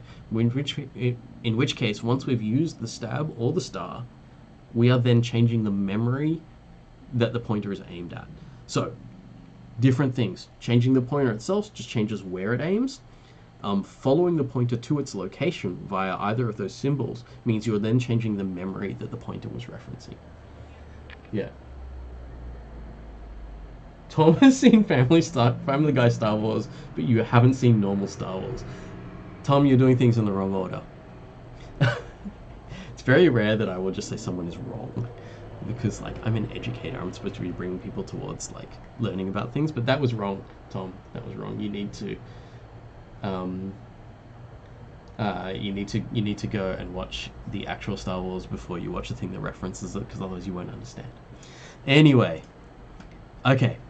The last thing that I showed you was abstract data types. So this is the continuation of that meme. So this is with all the text in it. So I popped the top off a stack. So we looked at stacks at least briefly. And so the item at the top of the stack says, I'm a head out. So when we pop the top of the stack off, that item is going to disappear. So abstract data types, separating things into multiple files in order to give them a specific purpose, but also not allow us to use these objects without by circumventing their purpose. So we use things for their correct purpose only.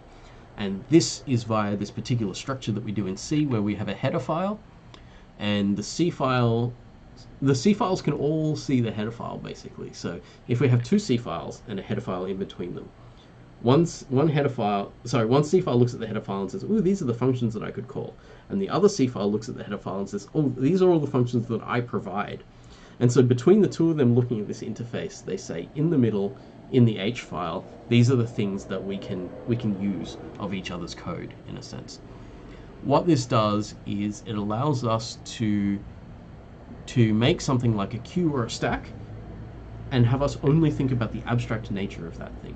We don't have to think about the fact that it's an array or a linked list. We just use it. And so my main file that includes the H file says, I've got these functions. There's only 5 lines of code I need to think about. Someone else is going to worry about whether these things work or not. So it allows us to hide away the complexity of something and be able to use it. For example, printf and scanf. At some point, I'm actually going to go look up those functions again, because I haven't looked at them for like 20 years. I remember I did. I was curious when I was a student. I looked at them and I was like, oh, I don't understand any of this. But now I might look them up and say, okay, I do understand this code.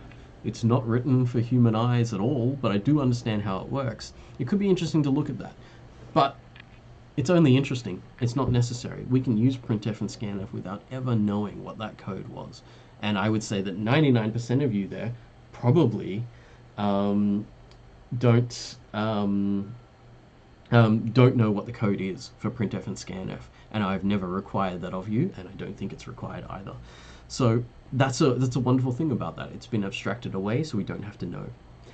The other thing about the abstract data type, something like, for example, the beat in Beats by CSE, the track doesn't need to know what the beat is, and it's also dangerous for the track to be able to access what's inside the beat, or the beat to be able to access what's inside the note. If we wanted to, we could have separated these all out into their own separate files and made them this chain of access go through them. Because if you can poke into the struct, it means you can change things in a way that aren't checked and aren't carefully crafted. So we can carefully craft those functions. And in carefully crafting those functions, we make sure that the access to them is done properly. So I could have this thing with a ship, and the same way that we did this, I mean, I have this naming scheme where I call them internals, where the struct is called internals, but I call it the capital letter type. ship, and type defs often look a lot like this. So there is a struct. I don't know what that struct is. I'm going to call it a ship. So I can create a ship, and I can free the ship, which is potentially sort of destroying the ship, and I can go on a voyage. So I can go on a voyage of discovery for a certain number of years in my spaceship. So I don't know if anyone sees where I'm going here. I'm jumping franchises to another one this time. So here's me using it. Sorry the code's so long it went off the bottom of the slide there, but I think you can still read all of the code that's important here. So in the C file, this is the hidden implementation.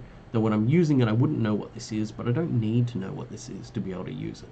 So when someone wants to create a ship, they memory allocate it, and I know the struct, so I can memory allocate it. I can go on a voyage of discovery, and this is like how many years go past. These are how many discoveries I make along the way. And my main doesn't need to know any of those details to be able to use this. They can just create the ship. So I've got a ship, and I call the function new ship, and I'm going to call it the Enterprise, and I'm going to go on a voyage for 5 years on my Enterprise ship. So separating these things out really simplifies what the main here, or what another function or another component of a program. We gave you the simplest possible version in your second assignment. So there's a main file and then one abstract data type. Usually it's much more complex than that. There's multiple abstract data types in levels of hierarchy and stuff. We've given you a hint as to how that goes with the track and the beats and the notes. And if we wanted to, we could have files, track C, track.h, beat.c, beat.h, note.c, note.h, and had people chaining in between those. You will get there. We considered that to be a little bit fiddly for the second assignment for 1511, but bear in mind that that kind of hierarchy is something that we would definitely use. Well, depending on the code project, but we would definitely use that. So knowing that you can really simplify how you use things with just a set of really nicely named functions, you can alleviate a lot of that complexity and also make it easier to work in teams, because people can just grab different components and they work on the other side of an interface from another person, and so long as the interface never changes, their code, if it meets the interface from both sides, you don't need to know what the other person's doing. So a lot of value in these kinds of abstract data types. What are we talking about? That's the hammer order, isn't it, Georgia? The 45236, because 45 sets up the... Okay, Georgia, I'm taking your marks away now, because now you're distracting me from the lecture, and I've only got 5 minutes left.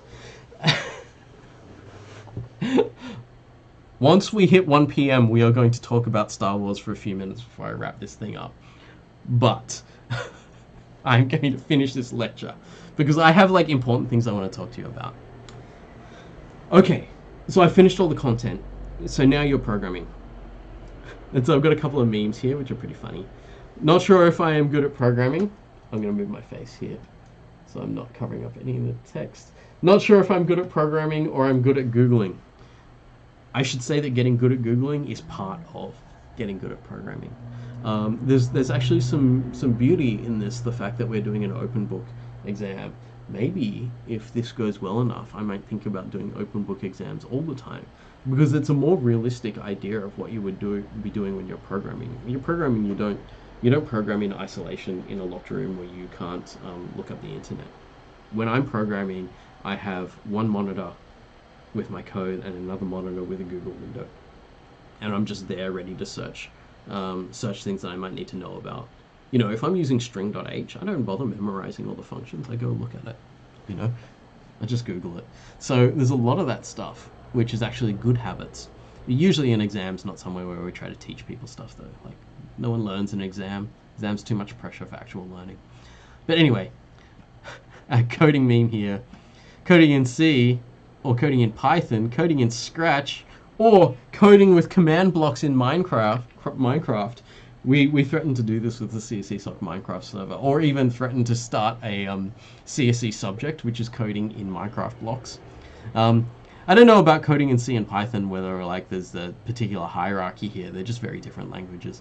But I think what they're talking about is like, here's like your traditional coding, and then it gets weirder and weirder as it goes on. So,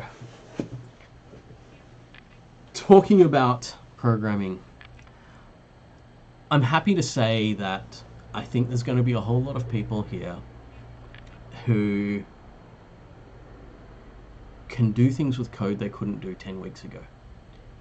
Can genuinely do things with code now that they didn't think that was even going to be possible 10 weeks ago. And I think that's a wonderful and beautiful thing. And I think that, and I hope that even if you don't think that you can do more, you probably can, because that's probably just your imposter syndrome speaking. And even if you can't do some of the things in this course and you think that's going to take me ages to learn, that's fine. You'll get there. It's no big deal. But what I want to say is, like, there's actually way more than that. So what I've given you in COMP1511 is an introduction to programming fundamentals. And that's all it is so far. These are just the building blocks that we are going to add so much more to over the next few years, depending on how much further you're going to go with this. There is more possible programming or computer science or anything like that, or engineering to do than any one person can ever possibly hope to do in one lifetime. If you look at the rate at which computing research papers are being published, it is impossible for a human to read them all, let alone understand them all. Like, even just physically read them without understanding them, just skimming through them. Humans don't have enough time to do that. So you will find parts of this that interest you. You will find parts of this that you sort of get dragged into based on the work that you do and stuff. And you will be able to learn all this amazing stuff, because there is so much out there that you can discover that other people have been researching, or you may find stuff on your own that no one else has ever seen before. I was lucky enough to develop some algorithms for computers playing board games that no one had ever done while I was working on my PhD. I developed the concepts of, like, using full-on parallel computing to do particular things with particular algorithms, and it was really fun to be out there on the edge, and knowing that what I was doing was brand new computing that no human had ever seen before. So there's wonderful things like that, and that stuff is waiting for you out there. So I want to say that anyone can learn anything that we've taught in 1511. I know it's hard. I know a lot of it is really hard and confusing, but if you decide that you want to spend some of your life learning this, you can get there eventually. It's just a matter of time and a matter of how much you decide you want to commit to it. So, last thing I want to say is look after yourselves. Take care of yourselves and take care of the work you're doing. So as long as you care about what you're doing, you're always going to do a good job. And I don't care what marks you get. If you care about what you're doing and you learn something from it, then you're going to do something great in it. So I look forward to hearing about my ex-students going off out into the world, doing amazing things, winning amazing awards and stuff like that. I will bask in your future glory, because my glory will be that I taught you computing first, and then you went off and changed the world with it, and that'll be really exciting to see.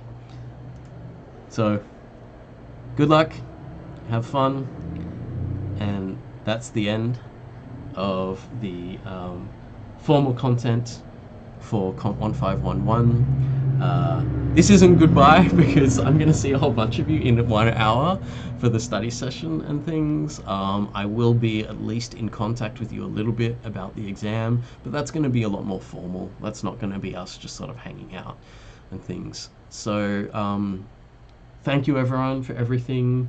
I hope that you have... Oh, I just realized where my face has been for the last 2 slides. Anyway, that says good luck, have fun.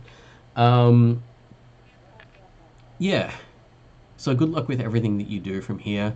Don't be a stranger if you want to come back and tell me about the things you're doing. I'm always happy to hear about it. One of my ex-students earlier this year won, I think, one of the, it's like young Australian of the year something or other for her efforts in in computing, and I think that she's still working in user interface design, which is the stuff that I taught her.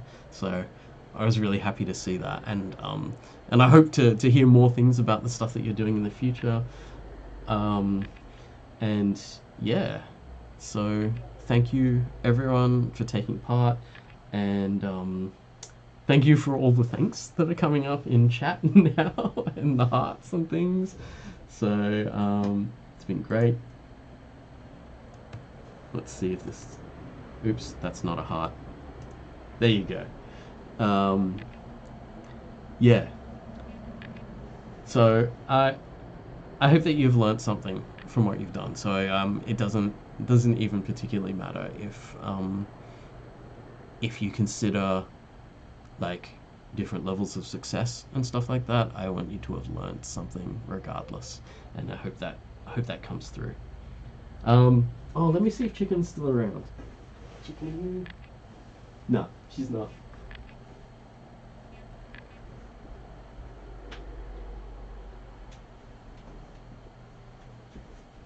No, when I went on break, Chicken went away. So I'm gonna say bye for now. If you, oh yeah, tutes are still on. Still go to your tutes, but that's it for me. Okay. Have fun, everyone. I'll see you soon.